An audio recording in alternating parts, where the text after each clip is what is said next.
ಪುರಸಭಾ ವ್ಯಾಪ್ತಿಗೆ ನೀರು ನೀಡುವ ಪುಚ್ಚೆಮೊಗರು ಡ್ಯಾಂನಿಂದ ಬರುವ ನೀರಿನಲ್ಲಿ ಕಳೆದ 10 ದಿನಗಳಿಂದ ವ್ಯತ್ಯಯವಾಗಿರುವುದರಿಂದ ಪುರಸಭೆಯನ್ನು ಅವಲಂಬಿತವಾಗಿರುವ ಸುಮಾರು 2500ಕ್ಕೂ ಅಧಿಕ ಕುಟುಂಬಗಳು ಕುಡಿಯುವ ನೀರಿಗಾಗಿ ಪರದಾಡುವ ಪರಿಸ್ಥಿತಿ ನಿರ್ಮಾಣ ಆಗಿದೆ ಎಂದು ಮಳೆಗಾಲದ ಮೊದಲ ಸಾಮಾನ್ಯ ಸಭೆಯಲ್ಲಿ ಸದಸ್ಯರು ಚರ್ಚೆ ನಡೆಸಿದರು. ಪುರಸಭಾ ಅಧ್ಯಕ್ಷೆ ಜಯಶ್ರೀ ಕೇಶವ ಅವರ ಅಧ್ಯಕ್ಷತೆಯಲ್ಲಿ ಪುರಸಭಾಂಗಣದಲ್ಲಿ ನಡೆದ ಸಾಮಾನ್ಯ ಸಭೆಯಲ್ಲಿ ಮಾತನಾಡಿದ ಸದಸ್ಯ ಸುರೇಶ್ ಪ್ರಭು ಅವರು ಪುಚ್ಚೆಮೊಗರು ಡ್ಯಾಂ ನೀರು ಸರಬರಾಜು ಹಾಗೂ ಪುರಸಭೆ ವ್ಯಾಪ್ತಿಯ ಜನರು ಅನುಭವಿಸುತ್ತಿರುವ ತೊಂದರೆಯ ಕುರಿತು ಪ್ರಸ್ತಾಪಿಸಿದರು. ಮಳೆ ಬರುವ ಸಂದರ್ಭದಲ್ಲಿ ಡ್ಯಾಂ ಗೇಟ್ ತೆರೆಯುವುದು ಸ್ವಲ್ಪ ತಡವಾಗಿರುವುದರಿಂದ ಸರಬರಾಜು ಆಗುವ ಜಾಕ್ವೆಲ್ ಮರಳು ಕಸಕಡ್ಡಿಗಳಿಂದಾಗಿ ಬ್ಲಾಕ್ ಆಗಿದೆ. ಕಳೆದ 2 ದಿನಗಳಿಂದ ಅದನ್ನು ಸರಿಪಡಿಸುವ ಕೆಲಸವಾಗುತ್ತಿದೆ. ಶೀಘ್ರದಲ್ಲಿ ಸಮಸ್ಯೆ ಪರಿಹಾರವಾಗಲಿದೆ ಎಂದು ಮುಖ್ಯಾಧಿಕಾರಿ ಇಂದು ಎಂ ತಿಳಿಸಿದರು. ಅತಿ ಅಗತ್ಯವಿರುವ ಕುಟುಂಬಗಳಿಗೆ ಟ್ಯಾಂಕರ್ ಮೂಲಕ ನೀರನ್ನು ಒದಗಿಸಿ ಎಂದು ಹಿರಿಯ ಸದಸ್ಯ ಪಿಕೆ ಥಾಮಸ್ ಸಲಹೆ ನೀಡಿದರು. ವಾರ್ಡ್ನಲ್ಲಿರುವ ರಸ್ತೆಗಳ ಅಭಿವೃದ್ಧಿಗಾಗಿ ಕಳೆದ ನವೆಂಬರ್ ತಿಂಗಳಲ್ಲಿ ಅಧ್ಯಕ್ಷರ ಅನುಮತಿ ಮೇರೆಗೆ ಉಪಾಧ್ಯಕ್ಷರು 23 ವಾರ್ಡ್ಗಳಲ್ಲಿ ತಲಾ ₹10 ಲಕ್ಷ ಘೋಷಣೆ ಮಾಡಿದರು. ಆದರೆ ಮಳೆಗಾಲ ಬರುತ್ತಿದ್ದರೂ ಅನುದಾನ ಬಿಡುಗಡೆಯಾಗಿಲ್ಲ. ಇನ್ನು ಡಿಸೆಂಬರ್ ತಿಂಗಳ ಅನಂತರವೇ ರಸ್ತೆಗಳಿಗೆ ಡಾಂಬಾರು ಅಳವಡಿಸಬಹುದು.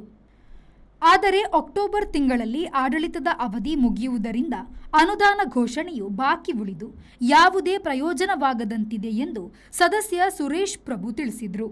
ಕೆಲವೊಂದು ತಾಂತ್ರಿಕ ಕಾರಣಗಳಿಂದಾಗಿ ಪ್ರಸ್ತಾವನೆ ಬಾಕಿ ಉಳಿದಿದೆ ಎಂದು ಇಂಜಿನಿಯರ್ ನಳಿನ್ ಕುಮಾರ್ ಪಿ ಸಭೆಯಲ್ಲಿ ತಿಳಿಸಿದರು. ಜೈನಪೇಟೆಯ ಕಲ್ಸಂಕದಲ್ಲಿ ತೋಡಿಗೆ ತಡೆಗೋಡೆ ಆಗಬೇಕೆಂದು ಕಳೆದ ಸಭೆಯಲ್ಲೇ ಪ್ರಸ್ತಾಪಿಸಿದ್ದೆ. ಸ್ಥಳ ಪರಿಶೀಲಿಸುತ್ತೇವೆ ಎಂದು ತಿಳಿಸಿದ್ದು ಬಿಟ್ಟರೆ ಯಾವುದೇ ಬೆಳವಣಿಗೆಯಾಗಿಲ್ಲ. ಬಡಗ ಬಸದಿ ಬಳಿಯ ಕಾಮಗಾರಿಯ ಜೊತೆಗೆ ಇದನ್ನು ಪೂರ್ಣಗೊಳಿಸಿ ಎಂದು ಸದಸ್ಯೆ ಶ್ವೇತಾ ಜೈನ್ ತಿಳಿಸಿದರು. ಕಸ ಬಿಸಾಡುವವರ ವಿರುದ್ಧ ಕ್ರಮ ತೆಗೆದುಕೊಳ್ಳಲು ವಿವಿಧ ಕಡೆಗಳಲ್ಲಿ 14 ಸಿಸಿ ಕ್ಯಾಮೆರಾವನ್ನು ಅಳವಡಿಸಲಾಗಿದೆ. ಅದನ್ನು ಪುರಸಭೆ ಕಾರ್ಯಾಲಯದಲ್ಲಿ ವೀಕ್ಷಣೆ ಮಾಡುತ್ತೇವೆ. ಕಸ ಬಿಸಾಡುವವರಿಗೆ ಕಾರ್ಯಾಚರಣೆಯ ಸಂದರ್ಭ ₹5,000 ದಂಡ ವಿಧಿಸುತ್ತೇವೆ ಎಂದು ಮುಖ್ಯಾಧಿಕಾರಿ ತಿಳಿಸಿದರು. ಕಳೆದ ತಿಂಗಳು ಕೆಲವು ಕಡೆ ಕಾರ್ಯಾಚರಣೆ ಮಾಡಿ ದಂಡ ವಸೂಲಿ ಮಾಡುತ್ತಿರುವಾಗ ಪುರಸಭೆ ಸದಸ್ಯರು ಒತ್ತಡ ಹೇರಿದ್ದಾರೆ. ಕಾರ್ಯಾಚರಣೆ ಸಂದರ್ಭ ಪ್ರಭಾವ ಒತ್ತಡ ಹೇರಬೇಡಿ ಎಂದು ಆರೋಗ್ಯ ನಿರೀಕ್ಷಕಿ ಶಶಿರೇಖಾ ವಿನಂತಿಸಿದರು. ಯಾವುದೇ ಪ್ರಭಾವ ಬೀರುವುದಿಲ್ಲ ಎಂದು ಹೆಚ್ಚಿನ ಸದಸ್ಯರು ಸಭೆಯಲ್ಲಿ ತಿಳಿಸಿದರು. ದಂಡ ವಸೂಲಾತಿ ಪ್ರಥಮ ಹಂತದಲ್ಲಿ 1,000 ದಂಡವನ್ನು ನಿಗದಿಪಡಿಸಿ ಮುಂದೆ ಅದು ಪುನರಾವರ್ತನೆಯಾದಲ್ಲಿ ಹೆಚ್ಚಿನ ಮೊತ್ತವನ್ನು ದಂಡ ವಿಧಿಸಬಹುದು ಎಂದು ಸದಸ್ಯ ಪಿಕೆ ಥಾಮಸ್ ಸಲಹೆ ಇತ್ತರು. ಜಲಜೀವನ್ ಮಿಷನ್ಗೆ ಸಂಬಂಧಪಟ್ಟಂತೆ ಹೊಂಡಗಳನ್ನು ತೆಗೆದಿದ್ದಾರೆ. ಕೆಲವು ಕಡೆ ಅಪೂರ್ಣ ಕಾಮಗಾರಿಗಳಾಗಿದ್ದು ಮಳೆಗಾಲದಲ್ಲಿ ತೊಂದರೆಯಾಗಲಿದೆ. ಸಂಬಂಧಪಟ್ಟ ಇಲಾಖೆಯ ಅಧಿಕಾರಿಗಳು ಒಂದು ಸಭೆಗೆ ಹಾಜರಾಗಿದ್ದಾರೆ ಬಿಟ್ಟು ಸಮಾಲೋಚನೆ ಮಾಡಿದ ಬಳಿಕ ಸಂಪರ್ಕಕ್ಕೆ ಸಿಗುತ್ತಿಲ್ಲ ಎಂದು ಸದಸ್ಯರು ತಿಳಿಸಿದರು. ಸಿಮ್ ಕಾರ್ಡ್ ಹಾಕಿ ನಾನು ಒಂದು ಮತ್ತೊಂದು ಅದು ಮೊಬೈಲ್ ಆಪ್ ಅಲ್ಲಿ ಮಾತ್ರ ವರ್ಕ್ ಆಗುವುದು. ಇಲ್ಲ ಸಿಮ್ ಕಾರ್ಡ್ ಹಾಕಿದ್ದೇವೆ. ಅಲ್ಲ, ನಾನು ಸಿಸಿ ಕ್ಯಾಮೆರಾ ಹಾಕುವವನು. ನನ್ನ ಅನುಭವದ ಪ್ರಕಾರ 99% ಮೊಬೈಲ್ ಆಪ್ ಅಲ್ಲಿ ಮಾತ್ರ ಕಂಟ್ರೋಲ್ ಮಾಡ್ಲಿಕ್ಕೆ ಆಗುತ್ತೆ. ಅದು ಟ್ರೂ ಸೋಲಾರ್ ಕ್ಯಾಮೆರಾಗಳು. ಅದನ್ನು ನೀವು ಎಲ್ಲರೂ ಒಂದು ಈಗ ನಿಮ್ಮ ನಂಬರ್ ಅಂತ ಇಟ್ಕೊಳ್ಳೋ, ಈಗ 14 ಕ್ಯಾಮೆರಾ ನಿಮ್ಮ ನಮ್ಮಲ್ಲಿ ಆಕ್ಸೆಸ್ ಕೊಟ್ಟು ನಿಮ್ಮ ಮೊಬೈಲ್ ಅಲ್ಲಿ ನೋಡಬಹುದು. ಟ್ಯಾಬ್ ಅಲ್ಲಿ ಫೆಬ್ರವರಿ ಕಲೆಕ್ಷನ್ ಅಲ್ಲಿ 2,000-3,000 ಕಟ್ಟಿ ದಿನ ತೆಗಿತಿದ್ದಾರೆ. ಯಾಕೆ ಬಂದು ಕೊಡುದಿಲ್ಲ ಹೇಳಿ ಅಲ್ಲ. ಅದನ್ನು ಕೂಡ ಎಷ್ಟು ಫೈಲ್ ಉಂಟು ನೋಡಿ, ತರಲಿಕ್ಕೆ ಹೇಳಿ. ಡೋರ್ ನಂಬರ್ ಇದು ತಿಂಗಳು ಗಟ್ಟಲೆ ಆಯ್ತು ಕೊಡೋದೆ. ಸಿಸಿ ಕ್ಯಾಮೆರಾಕ್ಕೆ ದುಡ್ಡು ಖರ್ಚು ಮಾಡ್ತೇವೆ. ನಮ್ದು ಕಾಳಜಿ ಅದಲ್ಲ. ವಿಷಯ ಅಂತ ಹೇಳಿದ್ರೆ ಸಿಸಿ ಕ್ಯಾಮೆರಾ 30 ವರ್ಷ ಆಯ್ತು. ವಿಷಯ ಇಷ್ಟೊಂದು ಎಷ್ಟು ಆಕ್ಷನ್ ಸೀರಿಯಸ್ ಆಕ್ಷನ್ ಯಾವ್ದು ಆಗಲಿಲ್ಲ.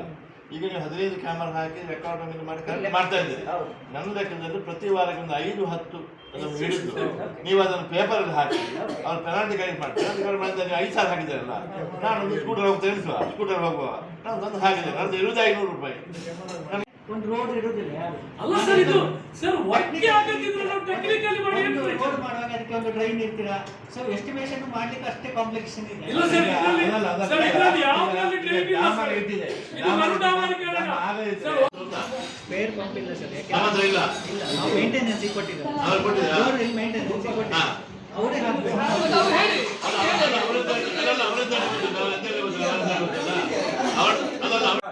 ಫೇವರ್ ಹೇಳಿದ್ದು ಅದಕ್ಕೆ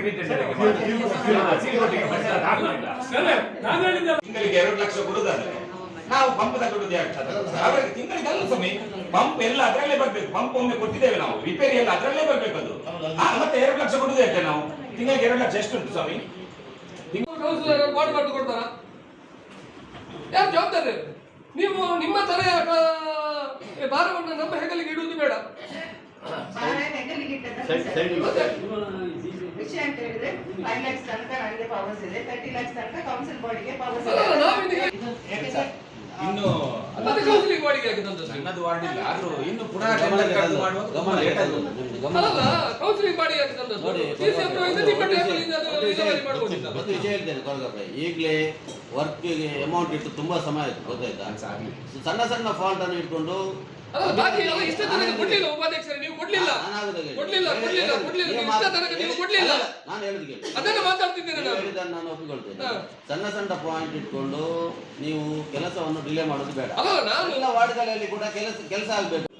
ಒಪ್ತೇವೆ, ಆದ್ರೆ ಈ ಅನುದಾನವನ್ನು ನೀವೇ ಅಧ್ಯಕ್ಷ ಉಪಾಧ್ಯಕ್ಷರು ನೀವು ಸೇರಿ ನವೆಂಬರ್ ಅಲ್ಲಿ ಬಿಡುಗಡೆಗೊಳಿಸಿದ್ದೇವೆ. ಕಾಂಕ್ರೀಟ್ ರಸ್ತೆ ಇದ್ದಿದ್ರಿಂದ ಇದು ಸರಿ ನಿಂತು ಅಲ್ಲ, ಮುಂದಿನ 10 ಲಕ್ಷಕ್ಕೆ ಕೆಲಸ ಆಗಲ್ಲ. ನವೆಂಬರ್ 6ಕ್ಕೆ ನಮ್ದು ಮಳೆ ಇರ್ತದೆ. ಪ್ರಸಾದ್, ನವೆಂಬರ್ ತಿಂಗಳ ಮೀಟಿಂಗ್ ಅಲ್ಲಿ ಅಧ್ಯಕ್ಷರ ಅನುಮತಿ ಮೇರೆಗೆ ಉಪಾಧ್ಯಕ್ಷರು ಅನುದಾನವನ್ನು ಘೋಷಣೆ ಮಾಡಿದ್ದಾರೆ. 6 ತಿಂಗಳಾಯ್ತು. ಎಲ್ಲ ಸದಸ್ಯರು ಡಿಸೆಂಬರ್ ಅಲ್ಲಿ ಕಾಮಗಾರಿಯ ಅರ್ಜಿಯನ್ನು ಕೊಟ್ಟಿದ್ದಾರೆ. ಆದ್ರೆ ಒಂದು 5 ತಿಂಗಳು ಬೇಕಾಗಿರುವ ಪ್ರಶ್ನೆ ನಮ್ಗೆ ಅಲ್ಲ, ಪತ್ರಕರ್ತರಿಗೆ ಆಗುದಿಲ್ಲ. ಡಿಸೆಂಬರ್ ಅಲ್ಲಿ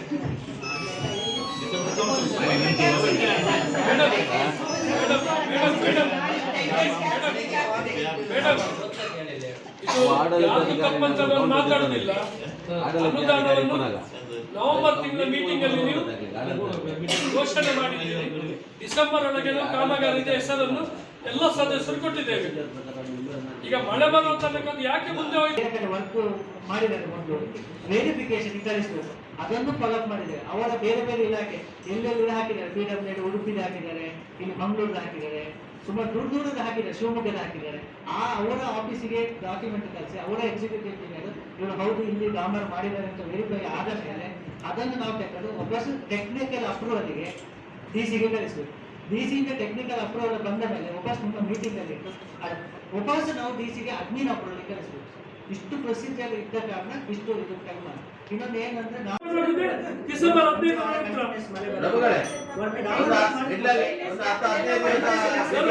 ಬಂದ್ರೆ ಇಲ್ಲ ಸರ್, ಆಗುದಿಲ್ಲ ಸರ್. ಅಲ್ಲಿ ಸರ್ ನಾನಿಲ್ಲಿ ಟೆಕ್ನಿಕಲಿ ಮಾತಾಡುದು. ಅವ್ರ ಪ್ಲಾಂಟ್ ಓಪನ್ ಮಾಡ್ಬೇಕಾದ್ರೆ ಸರ್ ಇಷ್ಟು ಡಿಗ್ರಿ ಹೀಟ್ ಇರ್ಲೇಬೇಕು. ಇನ್ನು 15 ದಿನ ಬಿಸಿಲು ಬಂದ್ರೆ ಅವ್ರು ಮಾಡುದಿಲ್ಲ. ಟೆಂಪರೇಚರ್ ಬೇಕು. ಫೇವರ್ ಫಿನಿಶಿಂಗ್ ಗೆ ಆ ಲಿಮಿಟೆಡ್ ಟೆಂಪರೇಚರ್ ಇಲ್ಲದೆ ಪ್ಲಾಂಟ್ ಓಪನ್ ಮಾಡುದಿಲ್ಲ. ಪ್ಲಾಂಟ್ ಸ್ಟಾರ್ಟ್ ಮಾಡುದಿಲ್ಲ. ನಾವ್ ಹೇಳ್ಬೋದು, ಜನಗಳ ಪ್ರಶ್ನೆ ಮಾತಾಡ್ಬೋದು, 10 ದಿನ ದಮ್ಮು ಕಾಯಿನ ಮಾತ್ರ ಸರ್. ನಮ್ಗೆ ನನ್ನ ಸಮಸ್ಯೆ ಅಲ್ಲ, ಬಾಕಿ ಕೌನ್ಸಿಲರ್ಗಳದ್ದು ಸಮಸ್ಯೆ. ನಾನೇನು ಸುಳ್ಳು ಮಾತಾಡಿ ಮಾಡ್ತೇನೆ, ಜನಗಳಿಗೆ ಕನ್ವಿನ್ಸ್ ಮಾಡ್ತೇನೆ. ಬಾಕಿ ಅವರೇನು ಮಾಡ್ತೀವಿ? ಈಗ ನಾನು ಅಧ್ಯಕ್ಷರದ್ದು ಉಪಾಧ್ಯಕ್ಷರದ್ದು ಚೀಫ್ ಆಫೀಸರ್ ದೂರ ಆಗ್ತೇನೆ. ನೀವೇನು ಮಾಡ್ಬೇಕಾಗಿದೆ? ನಿಮ್ಗೆ ಅಧ್ಯಕ್ಷರ ಉಪಾಧ್ಯಕ್ಷರ ಬಿಟ್ಕೊಡ್ಲಿಕ್ಕೆ ಈಗ ಡಾಮರ್ ಚೇಂಜ್ ಮಾಡಿ ಆಗ್ತದೆ ಅಂತ ಹೇಳೋದು.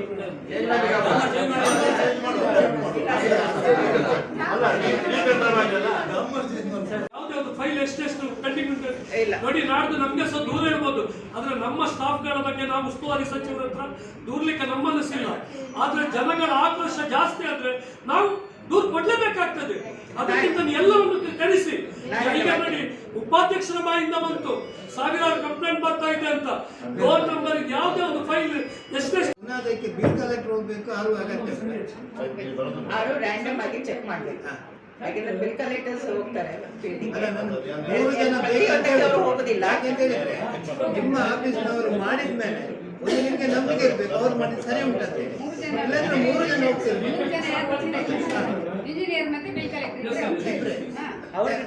ಯಾಕೆ ಗೊತ್ತಿಲ್ಲ, ನನಗೆ ಡೋರ್ ನಂಬರ್ ಅಲ್ಲ, ಡೋರ್ ನಂಬರ್ ಇದ್ದು ಇಲ್ಲಿ ಪುರಸಭೆಯಲ್ಲಿ ಎಲ್ಲರದ್ದು ಕಂಪ್ಲೇಂಟ್, ನಮ್ದು ಡೋರ್ ನಂಬರ್ ಸಿಗುದಿಲ್ಲ. ಯಾಕೆ? ಒಂದು ಇಂಜಿನಿಯರ್ ಅವರು ಎಸ್ಟಿಮೇಟ್ ಪ್ರಕಾರ ಅಥವಾ ಪ್ಲಾನ್ ಪ್ರಕಾರ ಮಾಡಿದ್ದಾರೆ, ಎಪ್ರೂವ್ ಮಾಡೋದು ಇಮಿಡಿಯೇಟ್ ಕೊಡುವಂಥದ್ದು. ಅದೊಂದು ಮಾಡಿದ್ದೇವೆ. ಯಾರು ಸುರೇಶ್ ಕೊಟ್ರೆ ಏನೋ ಹೇಳಿದ್ರು, ಈ ಮೆಸ್ಕಾಂ ಹತ್ರದ್ದು ರಸ್ತೆ ಬದಿಯಲ್ಲಿರುವಂತಹ ಅಂಗಡಿಯನ್ನು ತೆಗೆದು ಹಿಂದೆ ಹಾಕುದು ಅಂತ. ಇಬ್ಬರಿದ್ದು ಫೋನ್ ಬಂದಿದೆ ಅಂತ ಹೇಳ್ತಾರೆ. ಹೇಳ್ಬೇಕವರು ಅದು ಯಾಕೆ ಹಾಗೆ ಕೊಡ್ತಾರೆ? ಇಲ್ಲಿ meeting ಆಗಿ ಇಲ್ಲ ನೋಡಿ ನಾನು ಹೇಳ್ತೇನೆ ಹಾಗೆಲ್ಲ ಇಲ್ಲಿ ಎಂತ ಹೇಳಿದೆ? ಅಲ್ಲ, ಅದು ರಸ್ತೆಗೆ ಹಾಗೆಲ್ಲ, ರಸ್ತೆಗೆ ತೊಂದರೆ ಆಗ್ತದೆ, ರಸ್ತೆ ಅಗಲೀಕರಣ ಮಾಡುವಂತ ನಾವು ಹೇಳಿದ್ದು. ಅದನ್ನು ತೆಗೆದು ಅಂದ್ರೆ ತೆಗೆದೇ ಅಲ್ಲ, ಅದನ್ನು ಸ್ವಲ್ಪ ಹಿಂದೆ ಹಾಕುವ ಅಂತ ಹೇಳಿದ್ದು. ನೋಡಿ, ನಮ್ಗೆ ಟೂರಿಸ್ಟ್ಗಳು ಅಲ್ಲಿ ಬರುವಾಗ ಹೇಗೆ ಪರಿಸ್ಥಿತಿ ಅಲ್ಲಿ ನೋಡಿದ್ರಲ್ಲ ಮೆಸ್ಕಾಂ ಹಿಂಬರ ಅಲ್ಲ, ಅವರ ಏಡಬಲ್ಲಿ ನಾವು ಅವರ ಜೈಗೆ ನಾನು ಇದು ನಿಮ್ಮ ನೀವು ಕಳಿಸಿರುವ ಅರ್ಜಿಯನ್ನು ಕೊಡ್ತಿದ್ದೇನೆ ಅಂತ ನಮಗೊಂದು ಉಲ್ಲೇಖ ಆಗಿದೆ. ಎಸ್ಟಿಮೇಷನ್ ಮಾಡಿ ಪಟ್ಟಿ ಹಾಕಿದ್ದು. ಸರಿ, ನಿಮ್ಮನ್ನು ಹೋದ ಮೀಟಿಂಗ್ ಎಲ್ಲ ಖಾಸಗಿ ಶಾಲೆಯಲ್ಲಿ ನಡೆಸ್ತಾ ಇರೋದು, ಅವರು ಸ್ವಂತ ಕಟ್ಟಡದಲ್ಲಿ ನಡೆಸ್ತಾ ಇಲ್ಲ ಅಂತ ಅವ್ರು ಕೇಳ್ತಾ ಇದ್ದಾರೆ. ಅವರು ಏನ್ ಹೇಳ್ತಾರೆ ಅಲ್ಲ, ಅವ್ರ ಇಲಾಖೆಯಿಂದ ಹೇಳಿದ್ದಾರೆ, ನಮ್ಮ ಇಲ್ಲಿ ಸಾವಿರಕಂಬ ಬಸ್ತಿ ಹತ್ರ ಈ ಕಡೆ ಸೈಡ್ ಉಂಟಲ್ಲ, ಅಂದ್ರೆ ಬ್ಯಾಕ್ ಸೈಡ್ ಇಂದ ಬರುವಾಗ ಅಲ್ಲೆಲ್ಲ ಒಂದು ಸರ್ಕಾರಿ ಜಾಗ ಉಂಟು, ಅದನ್ನೊಂದು 2 ಸೆಂಟ್ಸ್ ಅಥವಾ 2.5 ಸೆಂಟ್ಸ್ ಜಾಗ ತೋರಿಸಿ ಕೊಟ್ರೆ ಉಂಟಲ್ಲ, ಅವರ ಫಂಡ್ ಅಲ್ಲೇನೆ ಉಂಟಲ್ವಾ. ಕೆಲವೊಂದು ಅಂಗನವಾಡಿಗೆ ನಮ್ಗೆ ಲೆಟರ್ ಬಂದಿರ್ತದಲ್ವಾ, ದುರಸ್ತಿಯಲ್ಲಿದೆ ಅದನ್ನೊಂದು ಸರಿ ಮಾಡಿಸಿ ಕೊಡಿ ಪುರಸಭೆ, ಅಂದ್ರೆ ನಮ್ಮ ಫಂಡ್ ಅಲ್ಲಿ ಆದ್ರು ಅಂತ ಕೇಳಿರ್ತಾರಲ್ವಾ. ಪುರಸಭೆಯ ಉಪಾಧ್ಯಕ್ಷ ನಾಗರಾಜ್ ಪೂಜಾರಿ, ಸದಸ್ಯರಾದ ಪ್ರಸಾದ್ ಕುಮಾರ್, ರಾಜೇಶ್ ನಾಯಕ್, ಮಮತಾ ಆನಂದ್, ಶಕುಂತಳಾ ದೇವಾಡಿಗ, ರೂಪಾ ಎಸ್ ಶೆಟ್ಟಿ, ಪುರಂದರ್ ದೇವಾಡಿಗ, ವರುಣ್, ಕೊರಗಪ್ಪ, ಹಿಮಾಯತ್, ಇಕ್ಬಾಲ್ ಕರೀಂ, ಸೌಮ್ಯ ಸಂದೀಪ್, ದಿವ್ಯಾ ಜಗದೀಶ್ ಚರ್ಚೆಯಲ್ಲಿ ಪಾಲ್ಗೊಂಡರು. ಪರಿಸರ ಅಭಿಯಂತರೆ ಶಿಲ್ಪಾ ಎಸ್, ಕಂದಾಯ ಅಧಿಕಾರಿ ಜ್ಯೋತಿ ಎಚ್, ಕಚೇರಿ ವ್ಯವಸ್ಥಾಪಕಿ ಯಶಸ್ವಿನಿ, ಪ್ರಥಮ ದರ್ಜೆ ಸಹಾಯಕಿ ಮೀನಾಕ್ಷಿ ಸಭೆಯಲ್ಲಿ ಪಾಲ್ಗೊಂಡಿದ್ದರು. Premashree, V4 news, Moodbidri. Rice Spices started in the year 2019.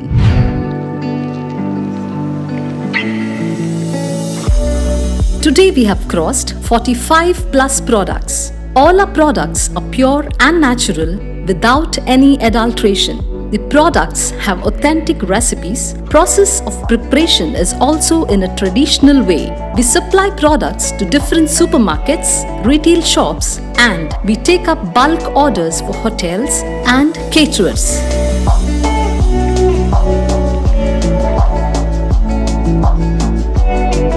We have an experiential store at Rice Spices, Chilimbi, opposite Reliance Mart, Mangaluru. Contact 96 065 93921.